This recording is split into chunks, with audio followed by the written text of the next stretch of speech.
It's time for Recipe of the Day.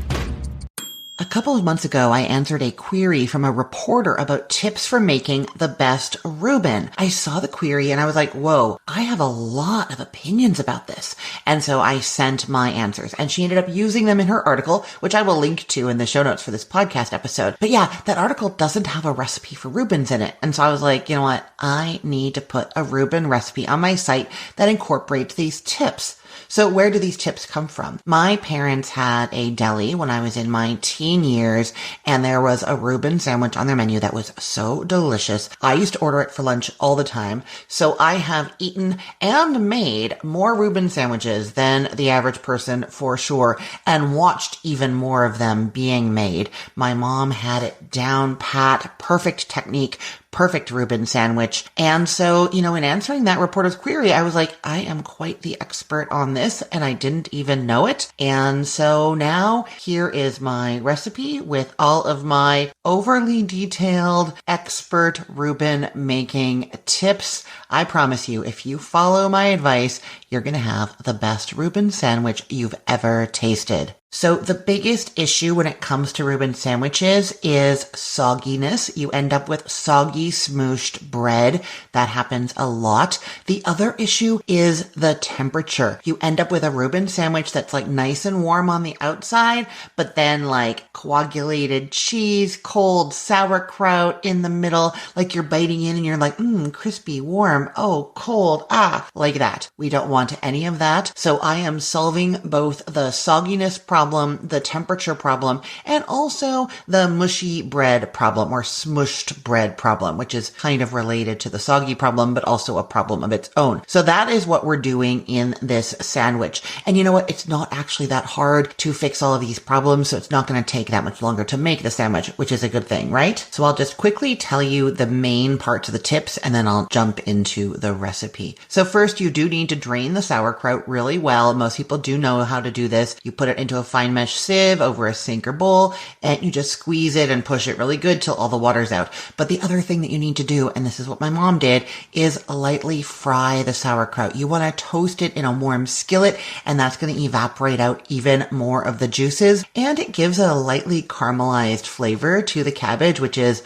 just delicious. Then you're also going to heat the meat before you add it to the sandwich.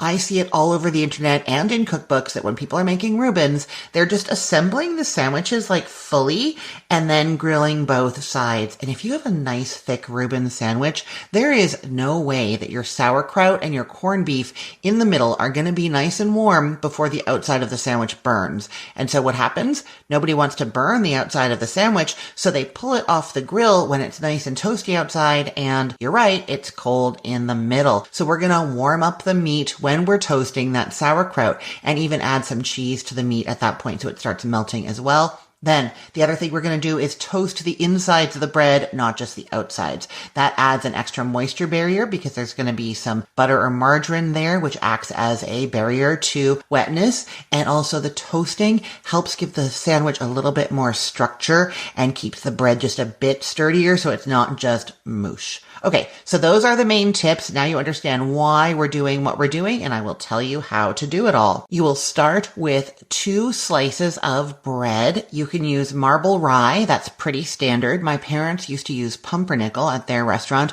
or just a regular rye bread, seeded or not seeded. That's your preference. I do think it's best to hand slice it because quite often rye bread is very thin at the grocery store. You want it just a little bit thicker than that. So you're spreading a teaspoon of butter onto each side of each slice of bread. So you need 4 teaspoons of butter. Now, before you start actually grilling anything or cooking anything, you want to make sure that you have all of your ingredients ready. So you want to have your Russian dressing or Thousand Island dressing ready to go. The Russian dressing is just a tiny bit spicier than Thousand Island because it has horseradish in it. Otherwise, they're pretty similar. And I actually have a recipe for Thousand Island dressing, a homemade version. I will link to that in the show notes for you, and you could just add a touch of horseradish to that to give it that little zip. So you want to have that ready. You want to have some shredded cheese ready to go. Swiss cheese, you want a 1/4 cup of that packed. You want your sauerkraut well drained, like I explained. You want to put that in a sieve and really squeeze all the water out. And then you also need to have your corned beef ready. You need 4 ounces of corned beef. Now, if you've done a corned beef and cabbage, St. Patrick's Day is coming up. If you're doing corned beef for that, you can use your leftover corned beef, or you can get corned beef at the deli at the grocery store. You want 4 ounces of it. That's a 1/4 pound. And you want it about 1/8 of an inch thick. You don't want them to shave it or shred it. You want it a little bit thicker than that. And they will do it correctly against the grain for sure. You don't have to ask them to do that. They know how to do that. But you need to know to do it if you are slicing the corned beef yourself. The tricky thing about corned beef is that the most intuitive, easiest way to hold it or balance it tends to give you slices that are not against the grain. You have to kind of fumble with it to get it into the right position. And I will even say that my dad used to get mad at us at the deli because we would start a new piece of corned beef and we would put it on the meat slicer wrong all the time, because the way that just seems to make sense is actually backwards. So if you don't know what I'm talking about, you just need to look at the corned beef and you want to make sure that your slices are not going along with where the shreds would be. You want to be against the shreds, okay? I have a video coming out about how to make a Reuben sandwich that shows how to slice the corned beef. It's not ready yet, but when it is up, it'll be on social media and it will be in the blog post for this recipe on Cook the Story as well. So depending on when you're listening, it might be there already, and then you will know. But I also have some other videos on my website for how to cook skirt steak that shows this against the grain technique really, really well in the video there. So I will link to the skirt steak as well. And then you can see what I'm talking about in that recipe as well. It really shows the grain for you. Okay, now all of your ingredients are ready. You are going to measure just a teaspoon of cooking oil onto 1/3 of a very large skillet or griddle pan set over medium heat. I will just note that you're going to be toasting the sauerkraut and warming the meat and grilling the bread all at the same time. And you want to make sure that none of the moisture from the sauerkraut or a little bit of water that we're going to pour on the meat get to the bread. If your skillet or griddle is not big enough to accomplish that, then use 2 skillets. One will be for the sauerkraut and the meat, the other will be for the bread, and then that second one will also be for making the sandwich in the end. Okay, so you're heating a teaspoon of cooking oil into, well, I'm just going to assume you're using 1 large skillet, and you can adapt the instructions for whatever you're using. So into that 1 large skillet, you're putting 1 teaspoon of cooking oil into 1/4 of the skillet, and then you're adding the sauerkraut to that. It's 1/3 of a cup of well-drained sauerkraut that you're adding there and spreading out to about 4 inches wide, to about the size of 1 slice of bread. So we're getting it ready to go into the sandwich. Okay. Now, you're going to add the bread slices in a single layer to another part of the skillet. So they're taking up kind of another 1/4 or 1/3 of the skillet there, and the butter's on both sides of the bread. So you're just toasting that underside, which you're going to let toast for about 2 to 3 minutes. You just want it lightly browned, not very dark. We don't want it crispy in the sandwich, just a little bit of texture. So those are going there. And then to the bit of skillet that's remaining, you're adding your 4 ounces of corned beef spread into a pile that's about the size of a slice of bread as well. So we're starting to build that sandwich there. And you're going to drizzle that meat with a teaspoon of water, being careful to not allow the water to touch the bread or the sauerkraut. Let the meat warm up for about a minute and then give it a little stir and rearrange it. And then you're going to pile your Swiss cheese onto there. It's 1/4 of a cup of packed shredded Swiss cheese that you spread out on that meat. Now, probably around now, your bread is lightly toasted enough underneath.